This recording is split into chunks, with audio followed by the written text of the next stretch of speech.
Okay, for this experiment, all you'll need is oil, salt, and water. I've already dyed this water purple. Um, I recommend dyeing the water if you have food coloring, but if you don't, it works just as well. So you're going to want to fill your glass about 3/4 of the way full, and then add a little bit of oil on top.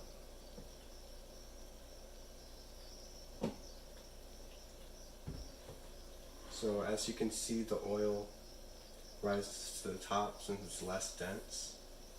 But if we add some salt to the top of the oil,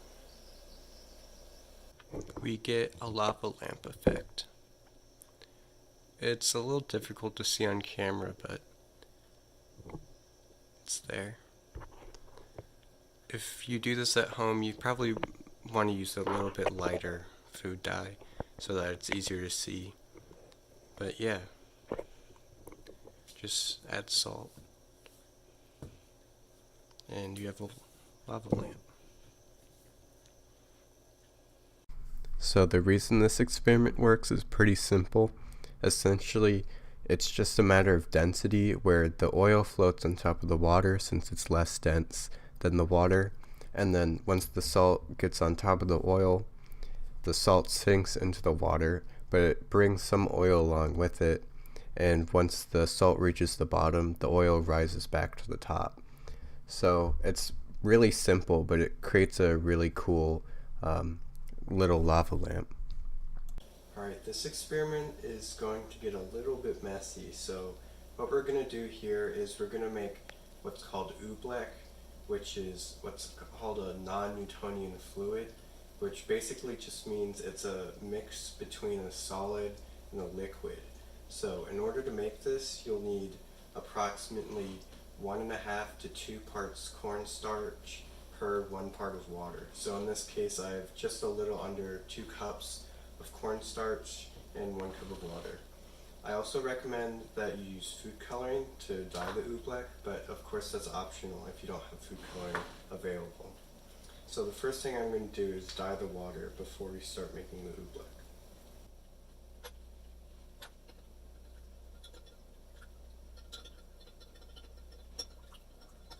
Alright, now that the water's dyed, I'm going to add the water to a bowl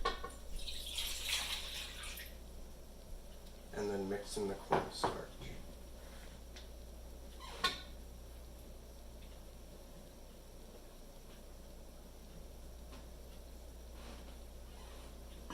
This will take a while to mix, so just keep that in mind.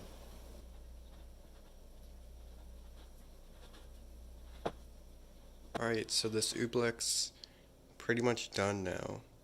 So mixing this is a little bit difficult since it turns to a solid while you're mixing it, so you have to be quite slow and pretty patient. But the result is definitely worth it. So as you can see, here it looks like it's a fluid, and it moves sort of like a fluid, especially on the top here. But as you push into it, it becomes solid. See, it liquefies in your hands, and then you can push on it, it becomes solid, and then it liquefies, and then solid. It's really cool, but very messy. So this is a quick and easy experiment that you can do, and it's really quite cool. The reason why this works is because the cornstarch isn't actually dissolved into the water. It's essentially floating inside the water. So essentially what happens is when you push in on the oobleck, the cornstarch essentially solidifies because it's packed together, but when you loosen up on it and you don't push on it, eventually the water gets in between the cornstarch particles, so it acts more like a liquid instead of a solid. Alright, this experiment is super simple. All you're going to need is a straw and a pair of scissors. So what you're going to want to do is first you want to flatten out one of the ends of the straws. So what I like to do is use like the side of a table or something to help flatten it out. And you want to get it pretty much as flat as possible, like as flat as it will go.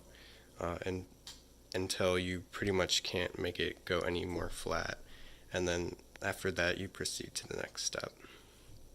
Alright, so as you can see, it's pretty flat now. It probably could be better, but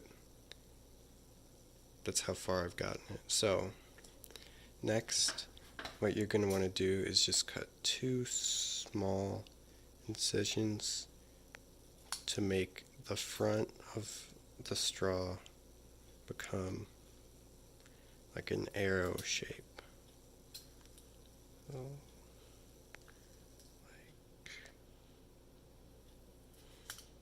like, doesn't have to be perfect. As you can see, it's slightly curved that way.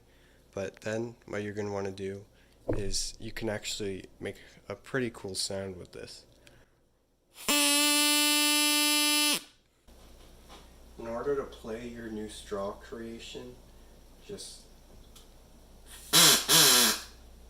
put it in your mouth and press down with your lips onto the point that the cuts meet up, and then just blow. So I've also made another one where the incisions are bigger, so the little flaps are also bigger. And you can see it makes a lower pitch. So you can actually play with this and make a whole bunch of different straw noises. You can experiment with it and have fun.